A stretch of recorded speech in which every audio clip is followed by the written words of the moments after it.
His meat was locust and wild honey. At the town called Sway, a fly landed on the train window. I think he soon regretted it. Its plungers clinging on against the river of the wind, wings blown back like the cape of a superhero who has forgotten his human persona. It held on as long as it could, but was swept away somewhere between Bournemouth and Branksome, body shredded in the currents. You're gone. The fly is nothing like us. And I've put in this book as well, which I'm just excited to read from. It's called The Salt Book of Younger Poets. It's from Mark's publisher as well. And it's despite the kind of like Lest We Forget the Fallen front cover, it's supposed to be poets that were born from the mid-80s onwards. And so kind of 26 and under, I think that makes the people in the book. And it's turned on back, it's got the 49 poets who are going to dominate UK poetry in years to come, and then me as well, just for good measure. And so the poems in this book that I'm going to read are in the pamphlet as well. It's just nice to read from a big book, a big thick book of poems. And there is one of these for sale. It's supposed to be £10.95, but just because it's tonight, I'll do it for tenner. That in fact would be called a bargain. As a poet, you get really kind of hung up on, or I do certainly, maybe it's just me, on kind of legacy and who's going to remember you when you're dead and who's going to like your work in 20 years or 30 years. And actually the honest answer is, which is quite depressing, that nobody cares. And nobody will remember when you're dead. And nobody will probably remember you 5 minutes after I've sat down. And so it doesn't really matter.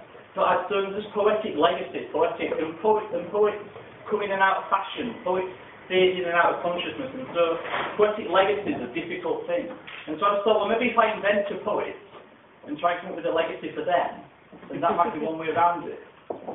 So I invented an East European poet, and this is my picture of a lesser East European poet. A sturdy Toby jug of a talent. He will be remembered for these 4 lines.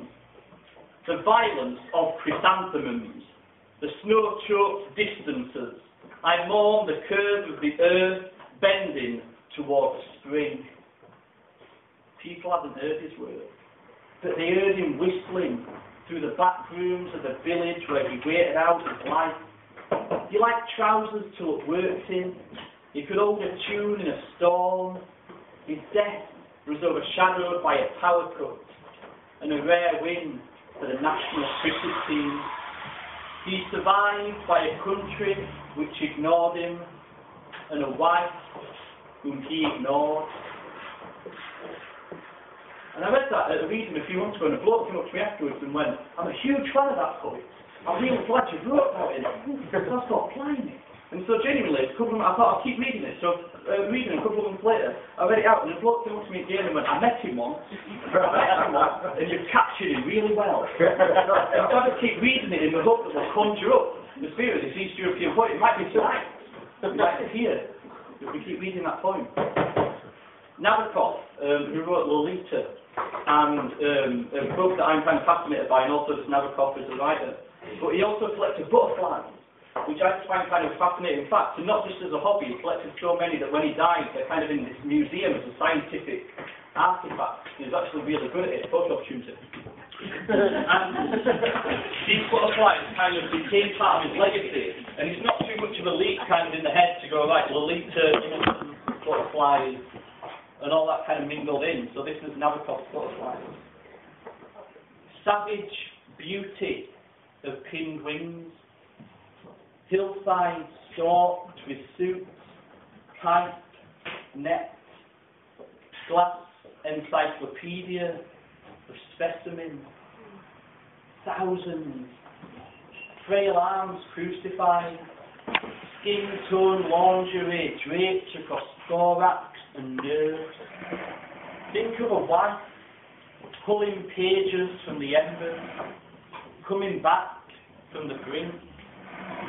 Innocence is only innocent if we long to touch it, but don't. Innocence is only innocent until it falls out of trees, until someone pins it down, spreads the limbs, and names it. Then the Stockbook of Younger Poets.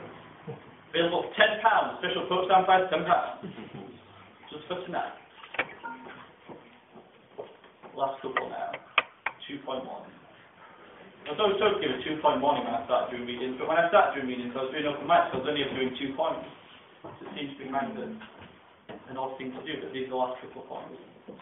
BBC Radio 4 afternoon play idea, number 29.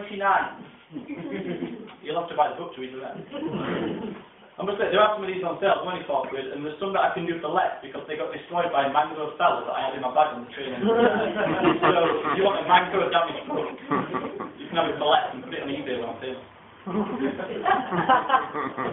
BBC Radio 4 afternoon play idea number 29. Rent boy in a small town dreams of a big city.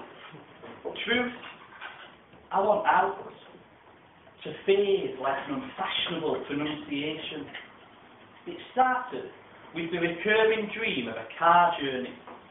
There was opera, there was a possibility of rain, and other times I was an overthumbed button, dropping, rolling through this one platform, single straight line of a town, until I woke to find myself in someone else's morning window city, where the sky is scraped away to pure light, and you can't hear yourself scream for the breathing. I'm going to finish off by just reading this really quick little sequence. Ira mentioned that I am interested a lot in American poetry and American poets, and just as America as an idea and as a country. And so last year I spent a month. I started up in San Francisco and just got on a train and went right the way back across to New York on the train. And it took about a month just getting on and off at various little towns in Salt Lake City and some of the bigger cities. And it was just a great experience just to be there for a month. But to justify it to myself and mainly to my parents, I thought I'd better write about it. And so this sequence just kind of came out of that trip, out of going right across America. And because there's some poets in the audience and some poets like references, I should say that the title is the penultimate line of the third section of Allen Ginsberg's Howl, and the last line of the second section is the last line of Malcolm Lowry's first novel. But for everyone else, it's just a poem. In my dreams, you walk dripping from a sea journey on the highway across America. One Atlantic crossing. A man in departures made an Arthur Miller script of goodbye. His wife whispering, "Oh, it is only a month. Some men in history have slept for longer."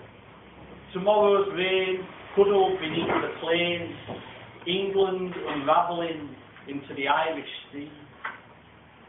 Shipped. I saw Ferlinghetti. He looked like an eccentric trainer of big cats and carried the weight of a small island in his breast. No sorrow is so bad, Florence, as that which quite goes by. Chicago. This has been. The sun was the face of the man in the American Gothic painting. A waitress had a voice like cold coffee. The day sweated. The day wrung itself out and left itself to dry between the streets. A homeless man played jazz. Pigeons scattered into the iron rafters of the L train. New York City. Squinting eye of the streets. Wind moves like an elegant dress. Down the backs of young men, sweat makes new peninsulas. The half-lights of a corner deli. A man running with a bouquet of flowers. The last hope of the city. Thank you very much.